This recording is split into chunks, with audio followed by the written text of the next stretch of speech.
Cruise ships के career के ऊपर बहुत सारी रील शॉर्ट्स तो अब तक आपने देख ही ली होंगी कि कितना पैसा आप कमा सकते हो, क्या लाइफस्टाइल रहने वाला है, कितने सारे कंट्रीज घूमने का मौका मिलेगा। बट क्या है एक्चुअल रियलिटी? क्या सच में ऐसा पॉसिबल है? ये आपको कोई नहीं बताएगा। और क्या इसके पीछे के डार्क सीक्रेट्स हैं वो भी आपको कोई नहीं बताएगा। तो आज के वीडियो से आपको पता चलने वाला है क्रूज शिप में कैसा रहेगा आपका करियर और किन को क्रूज शिप ज्वाइन करना चाहिए और किन को अवॉइड करना चाहिए। तो चैनल पर नए हो तो सब्सक्राइब कर लो और लाइक कर दो इस वीडियो को, क्योंकि बहुत इंफॉर्मेटिव वीडियो है। ऐसे इनसाइड डिटेल्स कोई आपको नहीं बताएगा। तो सबसे पहले बात कर लेते हैं एक बेसिक ओवरव्यू की कि क्रूज शिप आखिर होता क्या है। तो cruise ship is basically a floating hotel, मतलब एक 5 स्टार होटल जिस तरीके से होता है। जो भी फैसिलिटीज एक 5 स्टार होटल में होती है वो सारी फैसिलिटीज आपको मिल जाती हैं बड़े से जहाज में। और इसके अलावा यही नहीं, इससे ज्यादा भी बहुत सारी और फैसिलिटीज आपको देखने को मिलती हैं जो कि एक 5 स्टार होटल में भी देखने को नहीं मिलती। लाइक कई जगह अम्यूजमेंट पार्क तक देखने को मिलते हैं। उसके अलावा भी बहुत सारी लेजर फैसिलिटीज यानी मौज मस्ती के लिए चीजें रहती हैं क्रूज में, ताकि आपका जो क्रूज में आने का रीजन है वो सफल हो जाए। नाउ क्रूज आज की डेट में इसलिए यूज नहीं होता कि आपको एक डेस्टिनेशन से दूसरी डेस्टिनेशन जाना है। ऑफ कोर्स आपके पास बेटर मीडियम्स हैं लाइक फ्लाइट्स। रैदर क्रूज का यूज करा जाता है लेजर ट्रैवल के लिए, मतलब अगर आप मौज मस्ती करने जाना चाहते हैं, थोड़ी छुट्टियां बिताने जाना चाहते हैं और साथ में 10-15 आइलैंड्स और कंट्रीज भी घूमना चाहते हैं, तो लोग प्रेफर करते हैं क्रूज को। सो of course it is luxury on ship, but यहाँ पे हम बात करने वाले हैं एक एम्प्लॉय के पॉइंट ऑफ व्यू से कि क्या चीजें फायदेमंद रहती हैं और क्या चीजें नहीं, वो सब आपको मैं आगे बताऊंगा। उससे पहले बात कर लेते हैं एलिजिबिलिटी क्राइटेरिया के ऊपर। तो वो आई एम श्योर सब लोगों को पता होगा, दैट इज आपको होटल मैनेजमेंट का आपके पास डिग्री या डिप्लोमा होना चाहिए। एटलीस्ट 1 ईयर का एक्सपीरियंस तो आपका होना जरूरी है, वो भी एक अच्छे 5 स्टार होटल का। जो बड़े ब्रांड्स हैं लाइक ओबरॉय, ताज, मैरियट, हायत, हिल्टन, इस तरीके की प्रॉपर्टी में अगर आपको 1 ईयर का एक्सपीरियंस है मिनिमम, तो आप अप्लाई कर सकते हो क्रूज के लिए। होगा नहीं होगा और कितने परसेंटेज लोगों का होता है वो आपको वीडियो के एंड में पता चले। अब इसके बाद आती है कौन कौन डिपार्टमेंट अप्लाई कर सकते हैं। तो देखो सबसे ज्यादा जो वैकेंसी आती है वो आती है किचन में, उसके बाद आती है फूड एंड बेवरेज सर्विस में, तीसरे नंबर पे आता है हाउसकीपिंग। फ्रंट ऑफिस वाले जो हैं वो नहीं अप्लाई कर सकते हैं क्योंकि इसमें वैकेंसीज ही नहीं आती हैं फ्रंट ऑफिस। और इंडिया से मोस्टली इन 3 डिपार्टमेंट्स के लिए प्रेफर करते हैं अगर हम होटल मैनेजमेंट की बात करें। सो ये तो था बेसिक ओवरव्यू। अब आपको ये करियर चूज करना चाहिए क्रूज शिप का या नहीं करना चाहिए, ये आपको थोड़ा आगे पता चलेगा। पहले मैं बता देता हूँ कुछ ऐसे रीजन जिस वजह से आपको ये करियर चूज करना चाहिए और कुछ ऐसे रीजंस जिस वजह से लोग इस करियर को, क्रूज करियर को अवॉइड करते हैं। तो पहला जो एडवांटेज है, जो अगर आप क्रूज में जाते हैं, जो फायदा है ज्वाइन करने का क्रूज को, वो है सैलरीज। यानी कि अगर आपको 1 साल का मिनिमम इंडिया में एक्सपीरियंस है और उसके बाद आप क्रूज में ज्वाइन कर लेते हैं, आपका सिलेक्शन हो जाता है, तो एटलीस्ट आप 50-60,000 से लेके 80,000 1 लाख तक की आपकी सैलरी रह सकती है। अब भी आपके दिमाग में अगर ये तो बहुत कम सैलरी है, मतलब अगर मेरी 50-60 हज़ार ही सैलरी रहेगी तो क्या ही इसमें होगा। तो देखो यार, 50-60 सैलरी जो होती है आपकी, वो आपकी बेसिक सैलरी है। इसके अलावा अगर आप F&B में है, हाउसकीपिंग में है, तो आपको डेफिनेटली इसके ऊपर टिप्स भी मिलेंगी। तो टिप्स रहते हैं, कई जगह बार में इंसेंटिव्स रहते हैं, तो वो सब कर करा के आप आराम से 1 लाख से प्लस तो कमा ही लोगे। और ये मैं बेयर मिनिमम बोल रहा हूँ, इससे ज्यादा भी कमाते हैं लोग। इसके अलावा क्या होता है, जो आपके कॉन्ट्रैक्ट रहते हैं, जब आपका एक कॉन्ट्रैक्ट खत्म होता है, दूसरा कॉन्ट्रैक्ट खत्म होता है, तो डेफिनेटली आपकी जो सैलरी होती है वो भी बढ़ती जाती है। एंड कई बार क्या होता है, 3-4-5 कॉन्ट्रैक्ट के बाद तो आप आराम से 2-2.5 लाख भी पर महीना कमा रहे होंगे। और ये भी मैं मिनिमम बोल रहा हूँ। इसके अलावा जो दूसरा रीजन है जिस वजह से क्रूज शिप लोग ज्वाइन करना पसंद करते हैं, वो ये है कि आपको बहुत सारे कंट्री घूमने का मौका मिलेगा। मतलब अगर आपने होटल मैनेजमेंट किया है और आपके पास एक्सपीरियंस है, आप किसी अब्रॉड कंट्री भी चले जाते हो जॉब करने के लिए,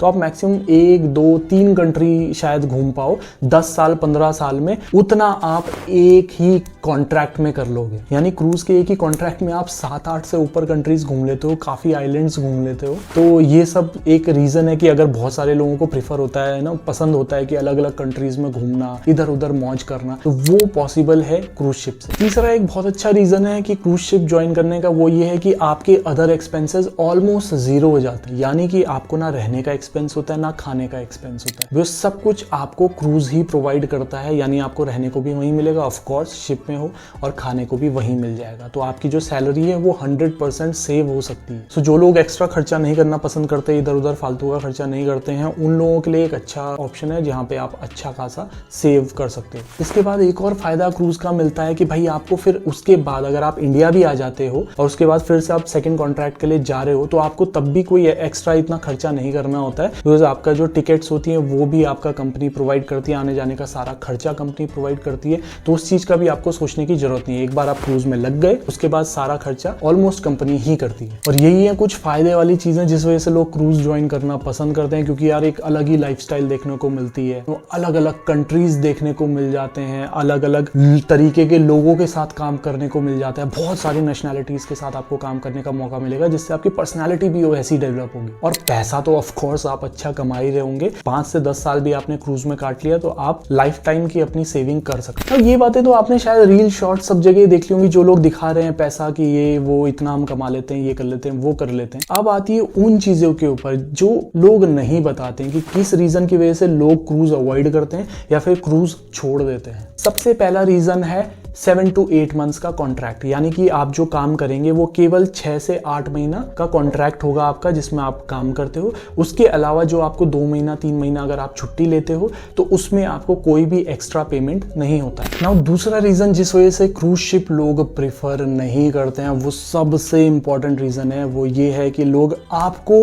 8 महीने का अगर कॉन्ट्रैक्ट है तो आपको लगातार काम करना होगा, देयर इज नो ऑफ। यानी कि अगर आपका 8 महीने का कॉन्ट्रैक्ट है, आप लगातार काम करोगे 30 days a month, 31 days a month, 8 month तक लगातार। तो अगर आप इस तरीके के इंसान है कि जिसको चाहिए कि यार हफ्ते में 1 दिन तो छुट्टी मिले, आराम करने का मौका मिले, वो क्रूज में नहीं होता है। आपको लगातार जॉब करनी होती है, जो भी आप अर्न करते हो पूरे मंथ्स का अर्न करते हो, ऑफ नहीं इंक्लूडेड होते हैं। और इसी में एक और पॉइंट जुड़ जाता है, वो है कि ये जो शिफ्ट्स यहाँ पे होती हैं वो होती हैं मेजरली ब्रेक शिफ्ट्स। यानी ब्रेक शिफ्ट का मतलब क्या होता है, अगर आप सुबह 7 या 8 बजे जॉब करने के लिए जा रहे हो और उसके बाद आप 3 बजे तक या 2 या 3 बजे तक काम करोगे, उसके बाद आपको ब्रेक मिलेगा एंड उसके बाद आपको फिर आना होगा शाम को 7 या 8 बजे, और जब तक रेस्टोरेंट क्लोज नहीं हो जाता यानी 1 या 2 बजे तब तक आप वहीं पे रहेंगे करते हुए जॉब। तो जो आपको स्लीप का टाइम मिलता है वो ब्रेक्स में मिलता है और काम भी आपको ब्रेक में करना होता है। तो ये आपको लगातार हर दिन करना है 8 महीने 7 महीने तक, जितना भी आपका कॉन्ट्रैक्ट। ये एक बहुत बड़ा आस्किंग टास्क होता है। बहुत सारे लोग इसमें क्या होते हैं, वो हो जाते हैं कि यार हम तो नहीं कर पाएंगे, या 1 कॉन्ट्रैक्ट 2 कॉन्ट्रैक्ट के बाद वो कहते हैं भाई हमारी बस का नहीं। नाउ इसी से आता है तीसरा रीजन, जो लोग बोलते हैं कि हमें घूमने का मौका मिलेगा, 10 कंट्री घूमने का मौका मिलेगा। तो देखो जैसा मैंने बताया आपका ऑफ तो होता नहीं है, तो इसका मतलब ये है कि आपको बाहर घूमने का मौका भी उस समय होता है जिस समय आप सोने का टाइम होता है। यानी कि आप अगर दिन में 3 बजे से 7 बजे तक आपको टाइम मिला है, आप कुछ भी कर सकते हैं, बाहर जा सकते हैं। अगर शिप डॉक किया हुआ है किसी पोर्ट पे है तो आप बाहर जा सकते हो या सो सकते हो। तो मोस्टली लोग क्या करते हैं, सोना प्रेफर करते हैं। तो वो वाली बात जो हम कह रहे थे कि यार आप 10 कंट्री घूम सकते हो, आपको 10 कंट्री घूमने का मौका मिलेगा, मेजॉरिटी ऑफ द टाइम्स आप सो रहे हो। और अगर आप स्लीप को कॉम्प्रोमाइज करके घूम सकते हैं तो ये आपके ऊपर। एक और डिसएडवांटेज ये भी है, कई लोगों को प्रॉब्लम होती है, उनको पता नहीं होता बेसिकली कि उनको सी सिकनेस है, और जब वो शिप में जाते हैं उसमें 1-1.5 महीने में उनको समझ आने लगता है कि यहाँ की लाइफस्टाइल हमारे हिसाब से नहीं है, या फिर सी सिकनेस होने लगती है, जिस वजह से भी कई लोगों को वापस आना पड़ता है। कई लोगों की हेल्थ बिगड़ जाती है और कई लोगों को ये लाइफस्टाइल समझ नहीं आती है। एज आई सेड आपको लगातार काम करना होगा, एज आई सेड आपको सोने का टाइम जो होता है ब्रेक में मिलता है। तो कुछ लोगों को बिकॉज ये वाली लाइफस्टाइल नहीं समझ आती है, तो इस वजह से भी वो लोग यहाँ पे ज़्यादा टाइम नहीं काम कर पाते। एंड इसके बाद जो एक और बहुत इंपॉर्टेंट पॉइंट है वो ये है कि आपका जो एक्सपीरियंस होता है क्रूज का, वो बोला जाता है कि होटल्स में मैटर नहीं करता है, मतलब वो होटल में काम नहीं आता है। ऐसा क्यों बोला जाता है, उसका रीज़न ये है कि देखो होटल की जो हायरार्की होती है, मतलब जो कौन कहाँ पे काम करेगा, और क्रूज की जो हायरार्की होती है वो काफ़ी डिफरेंट होती है। यानी कि अगर एक होटल में असिस्टेंट मैनेजर है, उसकी पोजीशन जो है एक क्रूज के हेड वेटर की पोजीशन के बराबर है। तो यानी अगर आपने हेड वेटर की पोजीशन पे अगर क्रूज में काम किया है तो आप यहाँ पे असिस्टेंट मैनेजर डायरेक्ट आपको कोई होटल ले ले, ऐसा बहुत मुश्किल ही चांस में होगा, क्योंकि आपने अभी असिस्टेंट मैनेजर का कोई पोजीशन तो लिया ही नहीं है क्रूज में। तो इस वजह से क्या होता है, बिकॉज एक हेड वेटर की पोजीशन में पहुंचने के लिए क्रूज में आपको बहुत टाइम लगता है, बहुत सारी पोजीशंस में ऊपर आना पड़ता है, और वैसे ही जैसे आपको असिस्टेंट मैनेजर की पोजीशन के लिए होटल्स में करना पड़ता है। इस वजह से बिकॉज ये नाम का चेंज भी है और बिकॉज वर्किंग स्टाइल में भी चेंज होता है, और आपको एक एज अ मैनेजर का वो एक्सपीरियंस और वो नेम नहीं है, तो इस वजह से काफ़ी होटल्स प्रेफर नहीं करते हैं, स्पेशली 5 स्टार होटल्स प्रेफर नहीं करते हैं कि वो क्रूज के बंदे को सेम असिस्टेंट मैनेजर की पोजीशन पे या उसके लेवल की पोजीशन पे ले ले। उससे नीचे आपको लिया जाएगा जाएगा और फिर आपको ग्रो करके होटल में ऊपर पोजीशन पे आना। सो ये एक इशू आपको फेस करना पड़ सकता है। तो अगर आप भी सोचे थे ठीक है 5-6 साल काम करेंगे उसके बाद हम होटल में शिफ्ट हो जाएंगे, तो शायद आपको थोड़ा अपनी पोजीशन से लो पोजीशन पे काम करना पड़े। आपके साथ वाले जो होटल में कर रहे थे वो एक अच्छी पोजीशन पे पहुंच चुके हो, आप थोड़ा नीचे रह जाओ। एंड आई एम श्योर ये जो मैंने अभी पॉइंट्स आपको बताए ये जनरली आपको कोई नहीं बताएगा, बिकॉज हर कोई ना ये वाले पॉइंट्स हाईलाइट करता है कि कैसे आप क्या कर सकते हो क्या नहीं कर सकते हो। बट नेगेटिव्स, जितना आपको पॉजिटिव्स जानने जरूरी है उतना ही आपको नेगेटिव्स भी जानने जरूरी है, तभी आप डिसाइड कर पाओगे कि क्या आपको करना चाहिए और क्या नहीं। तो यार मेरा जो पर्सनल ओपिनियन है वो कुछ इस तरीके से है। अगर आप ये चाहते हो कि आपको पैसे के अलावा कुछ नहीं चाहिए, आपको पैसा चाहिए, आपका स्लीप साइकिल कैसी है, आपका ऑफ मिल रहे नहीं मिल रहे उससे फर्क नहीं पड़ता, इन सब चीज़ों लाइफस्टाइल से फर्क नहीं पड़ता, तो आप पैसा ही अगर आपका मेन मोटिव है तो आप क्रूज ज्वाइन करिए। वहाँ पे आप शुरू से काफ़ी अच्छा पैसा कमा लेंगे और जैसे जैसे कॉन्ट्रैक्ट्स बढ़ते जाएंगे, जितने साल आपने क्रूज में काम कर लिया होगा उस हिसाब से आपको अच्छी पे भी मिलती जाएगी। वहीं अगर आप चाहते हो कि यार थोड़ा सा ऑफ मिल जाए करे हफ्ते का एक, थोड़ा सा सोशलाइज भी करना चाहते हो, बाहर भी देखना चाहते हो दुनिया को, है ना,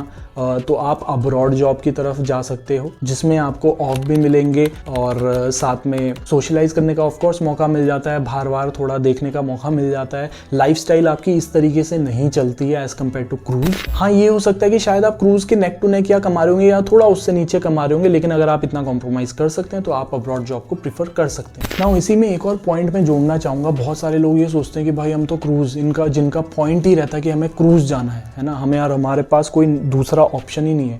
तो देखो ऐसे लोगों के साथ बहुत बड़ी प्रॉब्लम है, बिकॉज क्रूज की जो हायरिंग होती है ना वो बहुत लिमिटेड नंबर्स में होती है। तो अगर आपने केवल पॉइंट बना रखा है क्रूज में जाने का, तो अगर आपका हो गया तो वेल एंड गुड, अगर नहीं हुआ तो चाहे आप इंडिया में काम कर लो चाहे आप अब्रॉड में काम कर लो, आप सेटिस्फाइड नहीं रहोगे, जिस वजह से आपके करियर पे प्रॉब्लम आए। तो हमेशा अपना plan A, plan B, plan C बना के रखिए, केवल एक ही तरफ फोकस मत रखो, वरना अगर वो आप अकम्प्लिश नहीं कर पाए तो सेकेंड ऑप्शन पे जाते हुए ना आपको बड़ा खराब लगेगा। और कई लोग तो मैंने ऐसे भी देखे जो कि क्रूज का सपना था, क्रूज में चले भी गए और वहां जाके उनको वो लाइफस्टाइल ही पसंद नहीं आ रही, तो उसके बाद उन्हें समझ नहीं आता कि आगे लाइफ में करना क्या है। तो ऐसा मत करिएगा, अपना हमेशा plan A, plan B, plan C ready रखना, ताकि अगर एक प्लान सक्सेसफुल ना हुआ तो दूसरी जगह ट्राई कर लेंगे, दूसरी जगह नहीं तो तीसरी जगह ट्राई कर लेंगे। और जो हायरिंग भी क्रूज का होता है, अगर मैं बोलूँ कि बहुत ज्यादा नंबर्स में होता है, ऐसा नहीं है। आफ्टर कोविड काफी नंबर ऑफ पीपल ज्वाइन कर रहे थे, उससे पहले जो था वो कम हायरिंग हुआ करता था। आफ्टर कोविड इसलिए ज्यादा बढ़ा बिकॉज उस समय बहुत सारे लोगों ने क्रूज का जॉब छोड़ा, जिस वजह से क्या हुआ कि काफी हायरिंग हुई इंडिया से, कम सैलरी पे अच्छा खासा हायरिंग हुआ। लेकिन अब वो है ना नंबर्स एक लेवल पे आ गया, तो अब फिर आपकी जो हायरिंग होती है वो बहुत लिमिटेड नंबर्स में होती है। एग्जांपल अगर मैं दूं तो 100 लोग अगर अप्लाई कर रहे हैं क्रूज के लिए तो शायद 5% लोगों का या 5 लोगों का ही क्रूज में हो। तो आपको खुद देखना है कि आप अगर इसका सपना लेके चल रहे हो तो क्या आप उतने अच्छे हो या नहीं। इसी के साथ आई एम श्योर आपको अब तो क्लियर हो गया होगा कि कैसा रहेगा आपको क्रूज का करियर और क्या आप ज्वाइन करना चाहोगे या नहीं। आज की वीडियो में इतना ही है।